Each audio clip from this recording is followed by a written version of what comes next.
Hello बच्चों, कैसे हो आप सब।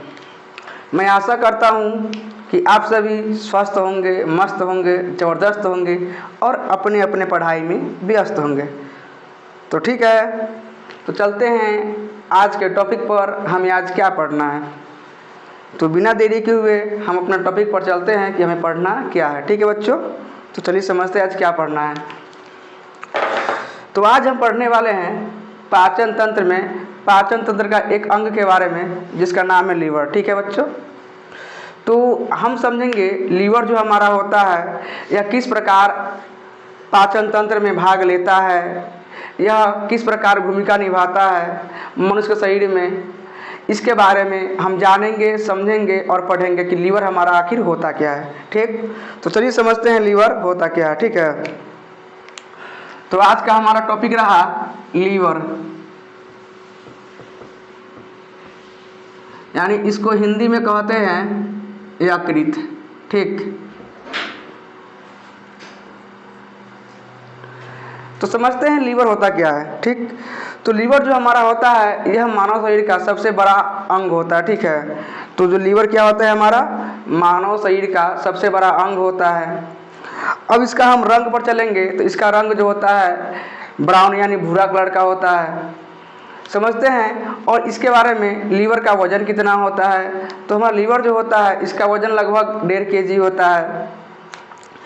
जो हमारा लीवर होता है वो लगभग हमारे बॉडी के अंदर कम से कम 90 प्रकार की क्रियाओं को करने में सक्षम होता है। ठीक, तो हमारा लीवर क्या होता है, लगभग 90 प्रकार की क्रियाओं को करने में सक्षम होता है। तो इन सभी के बारे में समझते हैं और एक एक पॉइंट को लिखते हैं और आप भी अपने कॉपी में लिखते चलिएगा। ठीक है, कि लीवर का कार्य क्या है, फंक्शन, और यह किस प्रकार मानव शरीर के लिए उपयोगी है। ठीक, उसके बारे में समझते हैं। ठीक, तो चलिए समझते हैं लीवर क्या है। तो मेरा फर्स्ट पॉइंट रहेगा यकृत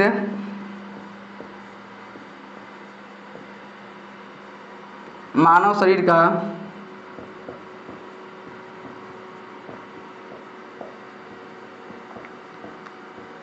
सबसे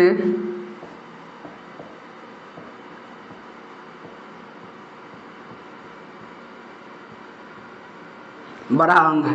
यानी मेरा फर्स्ट पॉइंट क्या कहा जा रहा है कि जो हमारा यकृत होता है क्या है, मानव शरीर का सबसे बड़ा अंग है। ठीक, अब सेकेंड पॉइंट समझते हैं।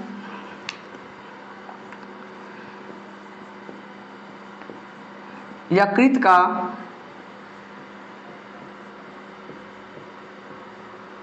औसत वजन लगभग 1.5 kg यानी 1.5 kg का होता है।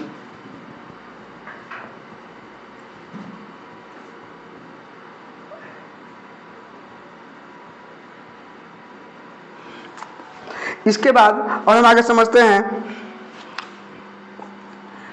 यकृत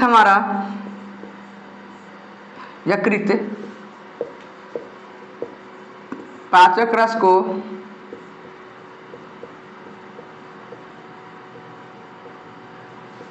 तैयार करने में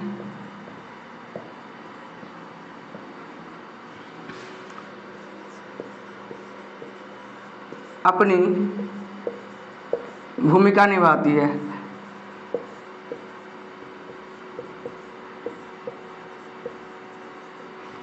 अगला पॉइंट है यकृत हिपैटिक सेल का बना होता है, हिपैटिक कोशिका का बना होता है।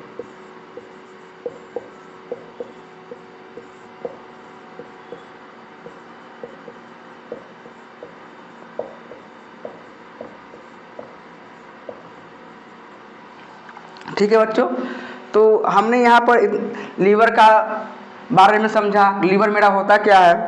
और आगे समझते हैं यकृत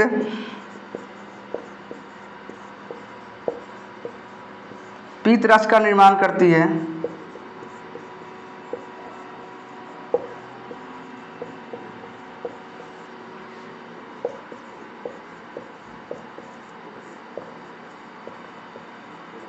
ठीक, तो इसको हम एक बार रिवीजन करते हैं और फिर आगे चलते हैं। ठीक है, तो पहला मेरा पॉइंट क्या कहा जा रहा है, यकृत मानव शरीर का सबसे बड़ा अंग होता है। कहने का मतलब यह है कि जो हमारा लीवर होता है यह मनुष्य के शरीर का सबसे बड़ा क्या होता है, अंग होता है, ठीक है। और सेकेंड पॉइंट क्या कहा जा रहा है, यकृत का औसत वजन लगभग 1.5 kg, यानी जो मानव के अंदर जो हमारा लीवर होता है, यकृत होता है, उसका वजन लगभग 1.5 kg होता है, ठीक। यकृत पाचक रस को तैयार करने में अपनी भूमिका निभाती है, यानी जैसे कहने का अर्थ यह है, अगर कोई मनुष्य भोजन करता है, सभी मनुष्य भोजन करते हैं, तो भोजन को पचने के लिए जो पाचक रस बनता है उसमें लीवर जो होता है अपना भूमिका निभाती है, ठीक है। अब समझते हैं यकृत हिपैटिक कोशिका का बना होता है। जैसे कहने का मतलब होता है यह कि हमारे शरीर का जितने भी अंग होते हैं वह कोई ना कोई कोशिका के बने होते हैं। जैसे मान लीजिए हमारा जो स्किन है, त्वचा है, वो हमारा सेल का बना हुआ है। उसके बाद हमारा किडनी हुआ, वह नेफ्रॉन टिश्यू का बना हुआ है। उसके बाद हमारा लीवर हुआ, यह हमारा हिपैटिक यानी हिपैटिक कोशिका का बना हुआ है, ठीक है बच्चों। अब समझते हैं आगे हम लोग, यकृत पीत रस का निर्माण करता है। देखिए, पीत रस कहने का अर्थ यह है कि जो हमारा पीत रस होता है यह भी हमारा भोजन को पचाने में भूमिका निभाता है। यानी जो पीत रस का निर्माण जो होता है हमारा कौन करता है, लीवर करता है, ठीक। और जो पीत रस हमारा होता है वह जाके कहाँ जमा होता है, तो पित्ताशय में जमा होता है, ठीक। तो आगे चलते हैं और समझते हैं, इसको इरेज करते हैं। तो एक बार इसको लिख लीजिए।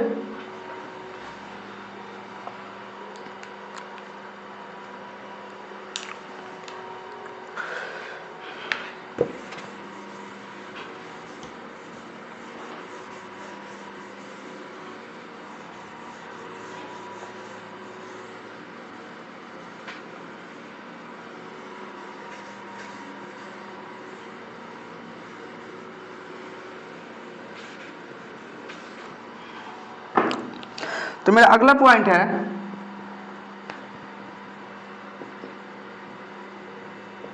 पीत रस का निर्माण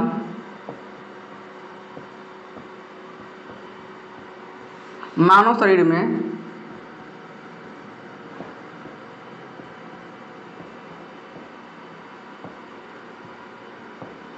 प्रतिदिन 500 से 1000 ml तक होती है।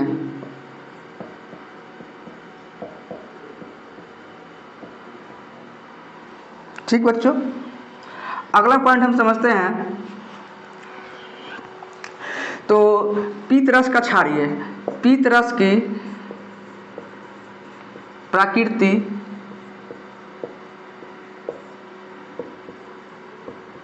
क्षारीय होती है।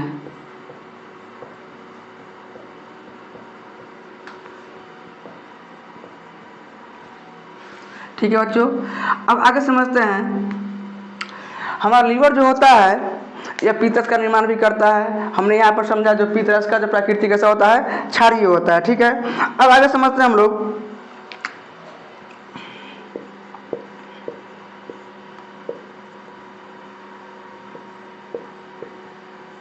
पीत रस में 2 प्रकार के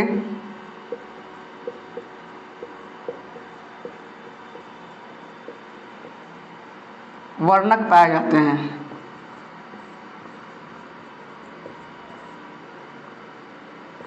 पाए जाते हैं, ठीक। नंबर 1 समझिएगा, बिलीरुबिन।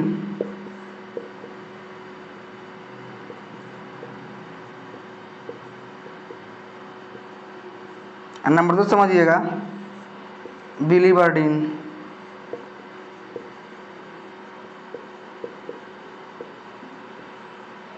ठीक है बच्चों, तो चलिए इसको एक बार हम रिवीजन कर लेते हैं, ठीक। तो पीत रस का जो निर्माण कहाँ होता है, पीत रस का निर्माण हमारा कहाँ, लीवर करता है, ठीक है। और पीत रस का जो निर्माण मानव शरीर में प्रतिदिन 500 से 1000 ml तक होता है। यानी कहा जा रहा है कि पीत रस जो मानव के शरीर में बनता है रोज दिन प्रतिदिन हमारा 500 से कितना बनता है, 1000 ml बनता है, ठीक है। पीत रस का प्रकृति यानी जो इसका नेचर कैसा होता है, तो क्षारीय। कैसा होता है, क्षारीय। पीत रस में 2 प्रकार यानी कितने 2 प्रकार के वर्णक पाए जाते हैं। कौन कौन सा हो जाएगा, बिलीरुबिन और बर्डिन, ठीक है। तो आप इसको एक बार नोट कर लें अपने कॉपी में।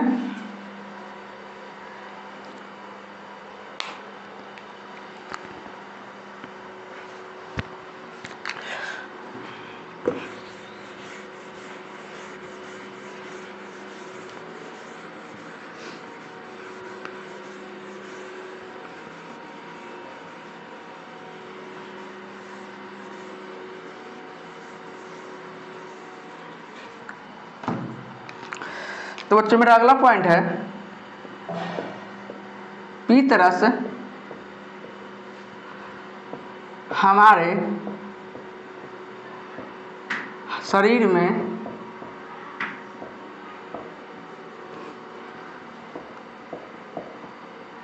आने वाले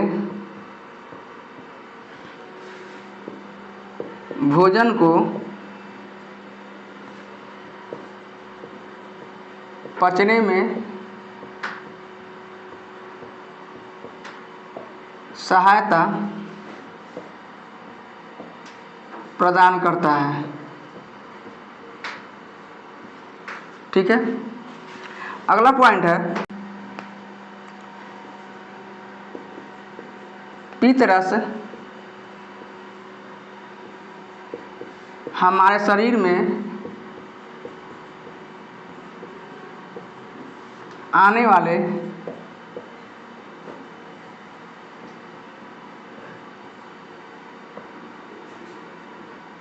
भोजन को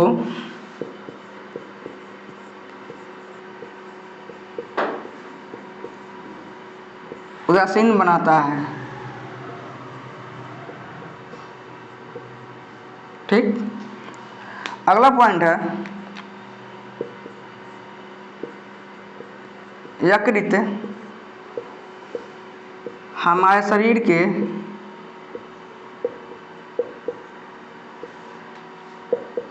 लगभग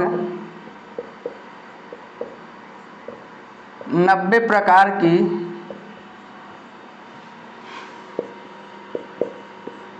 क्रियाओं को करने में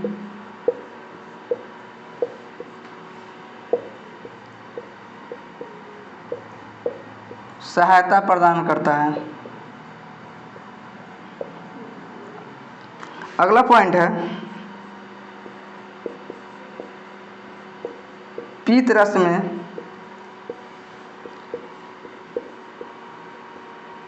कोई भी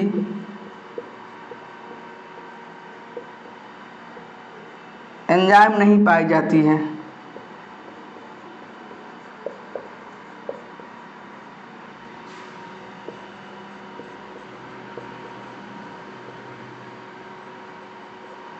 ठीक है, तो चलिए इसको एक बार हम रिवीजन करते हैं।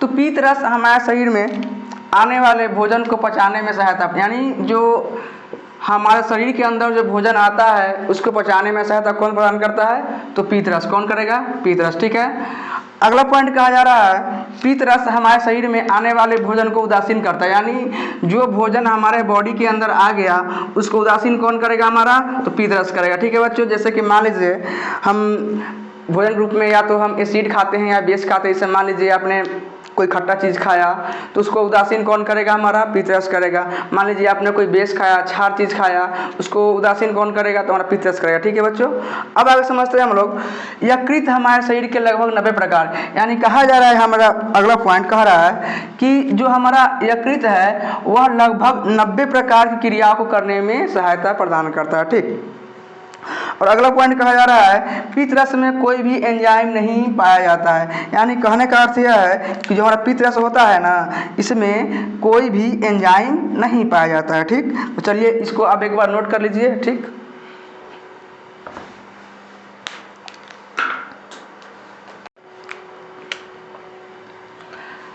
तो अब हम आगे पढ़ेंगे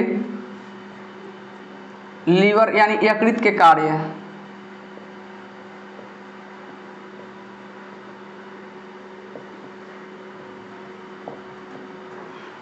तो समझते हैं कि जो हमारा यकृत होता है कौन कौन से कार्य करने में अपना भूमिका निभाता है। ठीक, उसके बारे में समझते हैं। ठीक, तो प्रथम पॉइंट कहा जा रहा है यहाँ पर, यकृत पीत रस का निर्माण करती है।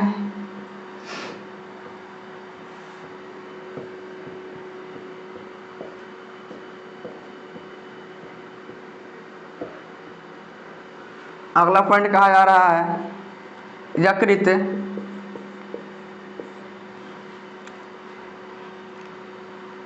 जब, एक मिनट,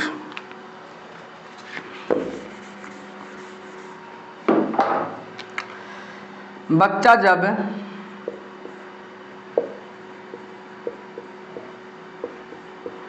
माँ के गर्भ में रहता है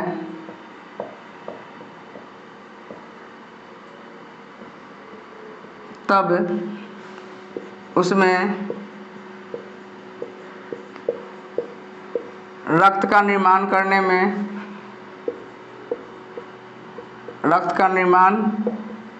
करती है। ठीक, अगला पॉइंट है यकृत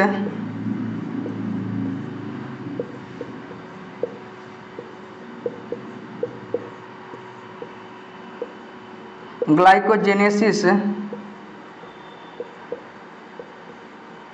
की प्रक्रिया करने में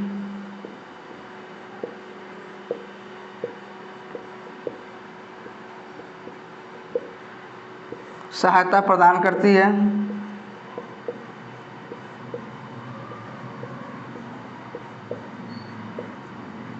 ठीक, तो हम लोगों ने यहाँ पर यकृत के कार्य के बारे में समझा। जो हमारा यकृत होता है यह क्या करता है, पहले हमारा पित्त रस का निर्माण करता है, यानी कहने का मतलब यह है कि जो हमारा लीवर होता है वह पित्त रस का निर्माण करती है। ठीक, अगला कहा जा रहा है बच्चा जब माँ के गर्भ में रहता है तब उसमें रक्त का निर्माण करने में सहायता निर्माण करती है।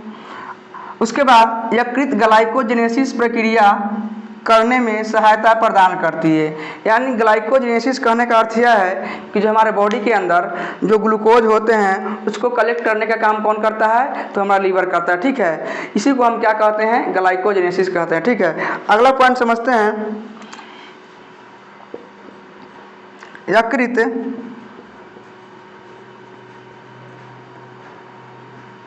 हमारे शरीर में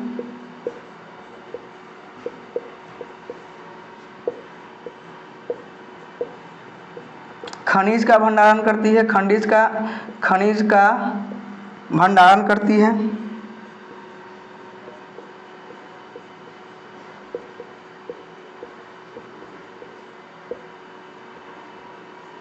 ठीक, तो इसको एक बार हम रिवीजन कर लेते हैं। ठीक, तो यकृत पित्त रस का निर्माण करती है, हमने समझा। यकृत हमारा बच्चा जब माँ के गर्भ में रहता है तब उसमें रक्त का निर्माण करती है। यकृत ग्लाइकोजेनेसिस की प्रक्रिया करने में सहायता प्रदान करती है। यकृत हमारे शरीर में खनिज का भंडारण करती है। जैसे कहने का मतलब खनिज पदार्थ क्या होता है, जैसे मान लीजिएगा कैल्शियम हो जाएगा, फास्फोरस हो जाएगा, आयरन हो जाएगा, इन सभी का भंडारण हमारा कौन करेगा, तो हमारा लीवर करेगा। ठीक है, तो ठीक है बच्चों, आज के लिए इतना ही। अब हम मिलते हैं अगले क्लास में।